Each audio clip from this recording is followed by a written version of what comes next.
পেচারথল বাজারে রাজ্যের মন্ত্রী শ্রীমতী শান্তনা চাকমা একজন অটো চালককে নিগৃহীত করার এই যে ঘটনা, এই ঘটনা অত্যন্ত নিন্দা জানাই এবং এই ঘটনার পরিপ্রেক্ষিতে এটা পরিষ্কার যে রাজ্যে উদ্যত অহংকারী আচরণ মন্ত্রী বলুন, শাসক দলের প্রতিনিধিরা বা নেতা নেত্রীদের, এটা আজকে একটা চরম পর্যায়ে এসে পৌঁছেছে। একজন আদিবাসীদের মন্ত্রী, আদিবাসীদের প্রতি যে আচরণ, এটা সারা দেশেই পরিলক্ষিত হচ্ছে।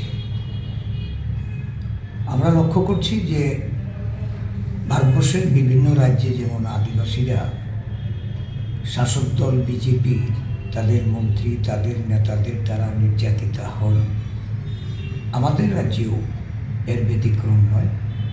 এই ঘটনা আবার প্রমাণ করে যে ভারতীয় জনতা পার্টি মন্ত্রী হলে বা বিধায়ক হলে, শাসক দলের নেতা নেত্রী হলে তারা যে কোনো আচরণ সাধারণ নাগরিকদের সঙ্গে তারা করতে পারেন বা নাগরিকদের যারা গরিব অংশের মানুষ তাদের প্রতি এই শাসক দলীয় নেতা নেত্রীদের যে দৃষ্টিভঙ্গি, এটা পরিষ্কার।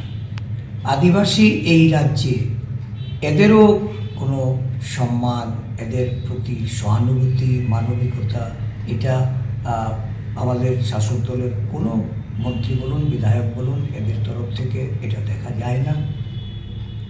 এই পেচারথলেই দেখা গেছে যারা রেগার মজুরি বকেয়া সংগ্রহ করার জন্য ব্লক অফিসে গিয়ে হাজির হয়েছিলেন এবং সেখানে তাদের দাবি অবিলম্বে এই রেগার মজুরি প্রদান করা, এটা তাদের ন্যায্য দাবি ছিল। কিন্তু আরক্ষা প্রশাসনকে লেলিয়ে দিয়ে সেখানে গুলিতে নিহত এবং পুলিশের, আরক্ষা প্রশাসনের লাঠিচার্জে অনেকে আহত হয়েছিলেন। এমনকি এই প্রশাসন থেকে যখন গুলি চালানো হয়, বুদ্ধ মন্দিরে গিয়েও এই গুলি নিক্ষেপ হয়েছে। এই শান্তনা চাকমাই, উনি এই ঘটনা আদিবাসী সমাজের পাশে দাঁড়াননি। যারা মৃত্যুবরণ করেছেন আজও এই পেচারথলের তারা এর থেকে কোনো ধরনের বিচার পাননি। তো স্বাভাবিকভাবেই এই আদিবাসী মন্ত্রী হয়েও ওনার এই আচরণ, এটা নতুন কোনো ঘটনা না, এটা স্বাভাবিক ঘটনা। কারণ উনি আদিবাসী স্বার্থকে কখনো অগ্রাধিকার দেননি এবং এটাকে জবানযোগ্য দিয়েছেন। একজন সাধারণ শ্রমিকের উপর এই ধরনের অন্যায় নির্যাতন, এটা অত্যন্ত নিন্দনীয় ঘটনা।